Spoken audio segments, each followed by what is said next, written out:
Bonjour, je m'appelle Ghislain, le promoteur de la plateforme splendidbees.com. Et splendidbees.com, c'est une plateforme de réseautage, une plateforme qui vous permet de booster la visibilité de votre entreprise, une plateforme qui vous permet d'entrer en contact avec d'autres entrepreneurs ou des clients potentiels afin de vendre vos produits ou services. SplendidBees aussi permet à faire de la publicité et aide des gens ou des personnes désireuses à monétiser leur chaîne YouTube et avoir assez de vues sur YouTube à pouvoir mieux réussir avec les différents conseils en marketing digital. Pour ne pas rater les différentes vidéos que nous allons mettre sur notre chaîne YouTube, nous vous prions de liker, de vous abonner et surtout de partager notre chaîne afin de reprendre l'information le plus maximum possible de manière à ce que plusieurs personnes aient accès à l'information. Aujourd'hui, nous allons traiter le sujet sur les études et l'intégration au Canada. Pourquoi est-ce que j'ai décidé de parler de ce sujet-là? Parce que je me suis rendu compte, bien évidemment, que quand on émigre au Canada, il est parfois important de retourner aux études. Mais les immigrants, pour la majeure partie des cas, commettent ces 4 erreurs que je m'en vais vous citer actuellement. Première erreur, choisir des formations très longues. Ça, c'est une erreur commune à plusieurs immigrants. Quand ils arrivent au Canada, par exemple dans le domaine de la comptabilité, ils veulent devenir experts comptables, CPA, directement, tout de suite. Et alors, ils embarquent avec une étude sur 5, 6, 7, voire 8 ans. Non, ça c'est une erreur fatale. Une erreur qui peut compliquer les choses. Pourquoi? Parce que quand vous prendrez beaucoup de temps aux études, non seulement vous allez beaucoup vous endetter en termes de prêts et bourses que le gouvernement va vous donner, mais deuxièmement, quand vous sortirez de l'école, vous n'aurez rien comme expérience professionnelle. Or, ici en Amérique du Nord, c'est l'expérience qui prime surtout. Comment faire pour éviter cette erreur-là ou pour contourner ces erreurs? Premièrement, c'est d'avoir la bonne information en ce qui concerne l'étude et surtout choisir une formation courte au départ. Ça veut dire, si vous voulez faire dans la comptabilité, le domaine que je connais le mieux, quand vous arrivez, vous n'allez pas directement dans le cursus de l'expertise comptable. Non. Cherchez une petite formation, par exemple, sur comment travailler sur les logiciels comptables. Ce sont des formations de 2 mois, 3 mois. Là, vous comprenez le logiciel comptable canadien. Prenez des petites formations sur comment est-ce que la TPS-TVQ, la fiscalité fonctionne au Canada pour vous faire une mise à jour, une update. Prenez des petites formations comme des AEC qui mettent environ 6 à 18 mois. Et tout de suite, quand vous aurez terminé ces formations-là, vous serez opérationnel. Et quand vous commencerez maintenant à travailler dans le domaine de la comptabilité, vous irez vous inscrire à l'université et continuer tout doucement dans votre cursus. Deuxième erreur que les immigrants commettent beaucoup quand ils arrivent au Canada dans le cadre des études, ce qui complique l'intégration, c'est le fait de choisir une formation qui n'est pas adaptée. Le plus souvent quand on vient d'arriver, X ou Y qui nous a reçus ou un ami qui a été déjà là, en fonction de son expérience, donne des conseils, demande de faire telle ou telle formation. Alors, je vous le dis, c'est votre décision à vous qui compte. Vous aurez beaucoup d'informations, une masse d'informations qui va venir vers vous. X va vous proposer telle formation, Y va vous proposer telle formation. Alors, asseyez-vous, ne soyez pas pressés. Faites le tri dans toutes ces informations que vous avez reçues et surtout, prenez une décision que vous allez assumer. Malheureusement, pour la majeure partie des immigrants, quand ils arrivent ici, même s'ils étaient experts comptables, mécaniciens, ils arrivent. Du moment où on dit que le domaine de la santé paye, ça donne de l'argent, directement tout le monde dans le domaine de la santé. 1 an d'études, 2 ans, 3 ans, quand on a le DEC, on part commencer à travailler et on se rend compte que ce n'était pas notre affaire, que ce n'était pas notre chose. Et parfois, on abandonne ce domaine-là et on part recommencer. Donc, vous comprenez avec moi que dans le cadre des études, si vous avez une information futée, alors vous éviterez de perdre assez de temps dans les études, de faire tel domaine, laisser le domaine aller dans un autre domaine. Donc, le conseil à ce niveau-là, en ce qui concerne la formation adaptée, avant de quitter votre pays d'origine, ayez déjà une idée de ce que vous souhaitez faire au Canada comme étude.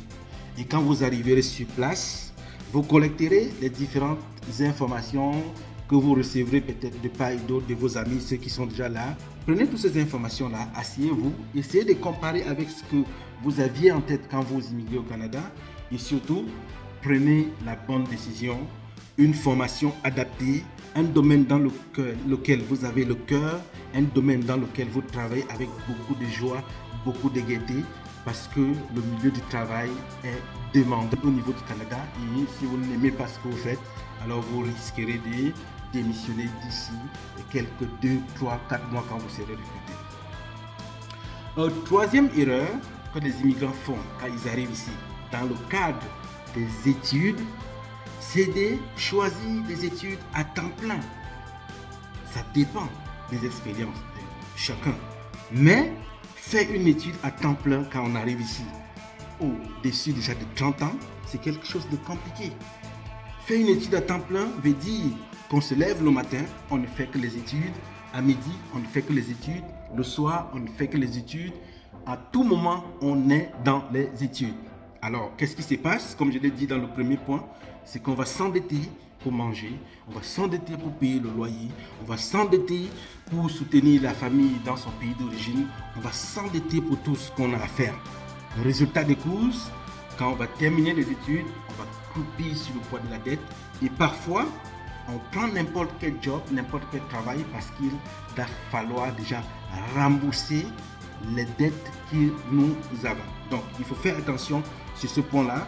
Il sera très utile et surtout agréable même pour vous de travailler à temps plein, autant pour moi, et d'étudier plutôt à temps partiel. Ça veut dire quoi? Ça veut dire que si vous avez une formation comme une AEC à faire sur 6 mois, vous pouvez décider d'élargir cette AEC sur 10 mois ou 18 mois et vous faites cette formation petit à petit, mais tout en gagnant déjà de l'argent et en gagnant en expérience parce qu'après cette formation-là, quand vous vous présenterez dans un prochain emploi, alors boum, vous aurez un salaire beaucoup plus supérieur et vous serez beaucoup plus considéré parce que vous avez déjà une expérience canadienne. Et le dernier point, l'erreur vraiment fatale que les immigrants commettent quand ils arrivent au Canada, surtout avec un conjoint, donc ça veut dire avec un partenaire, c'est de décider de faire une formation sans l'aval du partenaire. C'est un point très important.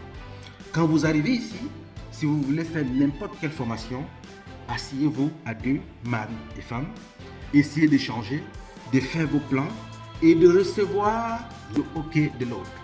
Pourquoi est-ce que je le dis? Parce que la formation ici est demandante. La formation nécessite beaucoup de temps, la formation nécessite beaucoup d'énergie. Et si l'autre partenaire n'était pas d'accord, alors ce partenaire-là ne pourra pas vous soutenir dans votre cheminement. Et du coup, vous vous retrouverez dans une position où vous devrez victimiser le partenaire ou la partenaire. Et c'est à partir de là que des problèmes commencent. Et quand des problèmes commencent, ça s'enchaîne.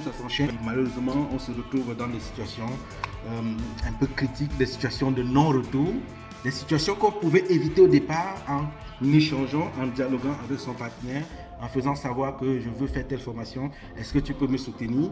Et en planifiant même ces formations avec le partenaire. Donc, en conclusion, quand vous immigrez au Canada, il est parfois important de retourner aux études selon le domaine. Parce que les études ici vous permettent de vous intégrer facilement dans le monde du travail. Mais ce retour doit être smart. Et surtout, rappelez-vous, premier point, erreur à éviter, de choisir des formations très longues. Donc, il faut choisir d'abord les formations très courtes au départ et après, vous vous adaptez. C'est le premier point. Deuxième point, évitez de choisir des formations qui ne sont pas adaptées. Donc, C'est pas parce qu'on vous a dit que ça paye gros, que la formation est facile, que la formation est bonne, que vous allez directement vous diriger vers là. Parce qu'il y a certains qui sont venus, ils ont fait des propositions aux bénéficiaires, des soins infirmiers, d'autres domaines. Et après quelques années, quelques 2 ans, ils ont abandonné. Ils ont dû reprendre dans un autre domaine. Donc, ça, c'est une perte de temps. Troisième point, c'est si c'est possible pour vous de ne pas faire une formation à temps plein, faites une formation à temps partiel, mais faites plutôt les efforts de trouver un emploi à temps plein, même si ce n'est pas dans votre domaine de prédilection, mais faites d'abord cet emploi-là, parce qu'ici au Canada, en Amérique du Nord, l'expérience professionnelle compte, quel que soit le domaine. Donc ne soyez pas surpris que vous partez demander un emploi en comptabilité et qu'on considère votre expérience en service à la clientèle. Parce que pour eux, le soft skill est parfois important que le hard skill. Et maintenant, le dernier point, si vous êtes en couple, surtout, recevez l'aval de votre partenaire. Arrangez-vous avec le partenaire pour avoir des horaires flexibles et surtout si vous avez des enfants, il est très important pour pouvoir garder la cohésion dans votre maison et de vous intégrer rapidement et facilement dans le cadre de vos études.